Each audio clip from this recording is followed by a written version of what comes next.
Dios les bendiga, bienvenido a Biblia en un año, día número 18. Hoy nos toca considerar Lucas capítulo 14, 15 y 16.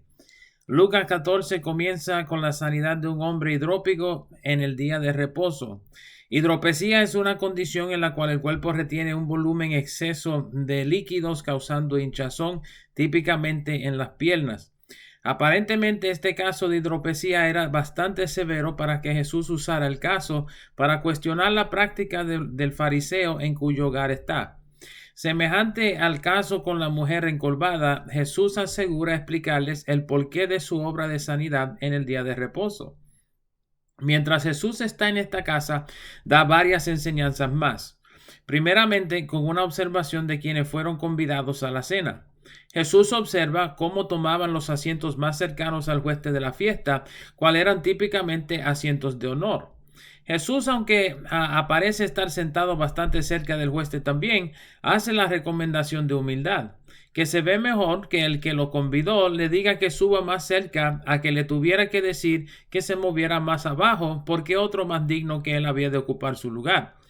Segundo, le dice al que le había convidado que debería hacer banquetes con personas quienes no le pudieran volver a invitar en recompensa, sino que invitara a quienes no eran capaces de devolverle el favor y así tuviera su recompensa en la resurrección. En lectura, es a veces difícil determinar el tono de voz o el intento de las palabras grabadas en el libro, pero parece ser que el hombre sentado a la mesa con Jesús en esta cena utiliza el sarcasmo para contestar a Jesús diciendo, bienaventurado el que coma pan en el reino de Dios. Sus palabras provocan una respuesta aguda de Jesús, quien utiliza una parábola sobre una boda y los que fueron convidados a la cena. Mientras que el padre de familia hacía los preparativos para la cena, los convidados estaban dando excusas por lo cual no podían asistir a la boda. El padre de familia manda a buscar a los pobres, a los mancos, a los cojos y los ciegos.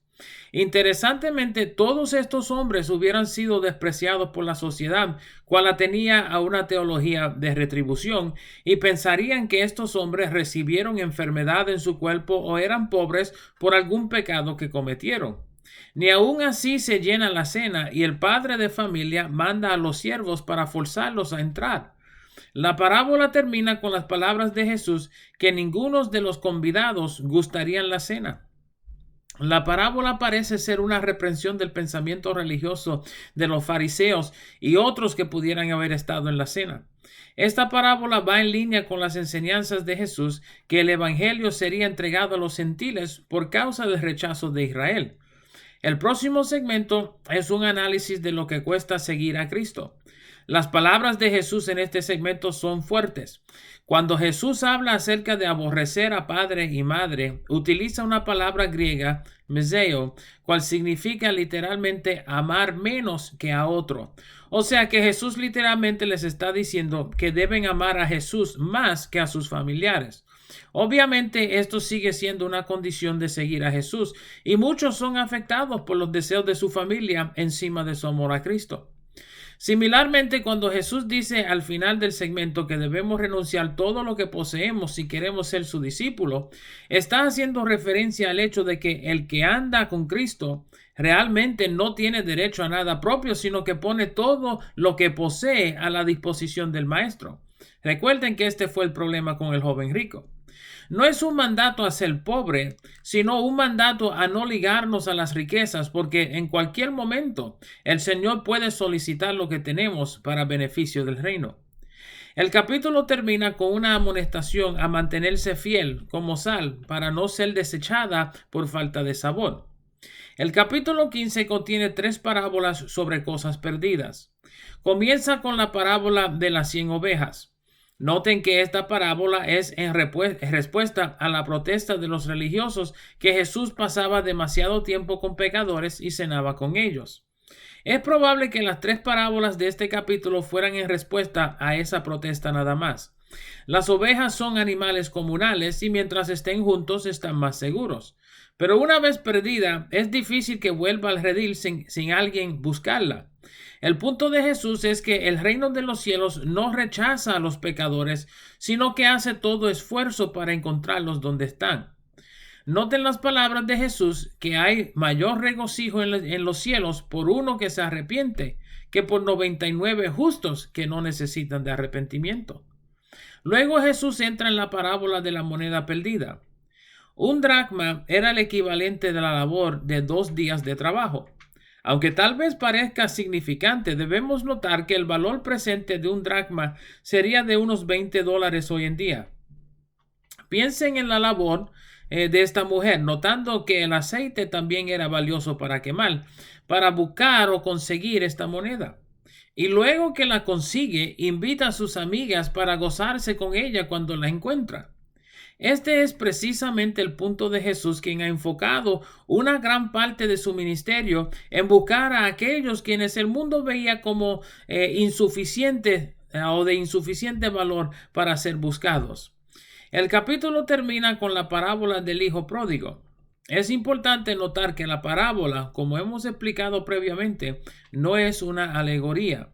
Una alegoría intenta buscar significado en todos los aspectos de la historia. El anciano Agustino hizo de esta parábola una alegoría, pero enfrentó varios problemas teológicos. Por ejemplo, si uno imagina que el padre de la historia fuera Dios, tendría que asumir que Dios tuvo 2 hijos. Posiblemente pensaríamos que era una historia de Adán y Cristo, siendo Adán quien erró y se fue de su casa, y Jesús el hijo mayor, fiel a su padre. Pero esta interpretación trae problemas en que ninguno de los 2 hijos son perfectos, ya que el mayor también protesta a la restauración de su hermano, algo cual Jesús no haría. Por lo tal, miremos mejor los puntos importantes de la parábola en su contexto.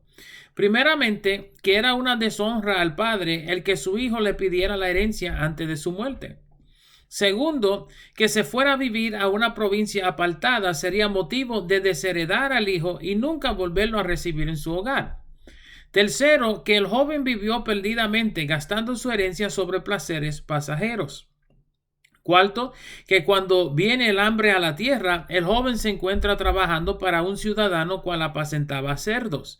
Esto es una implicación de que el joven ya no estaba en Israel, ya que el cerdo es un animal inmundo para los judíos y ningún judío apacentaba cerdos.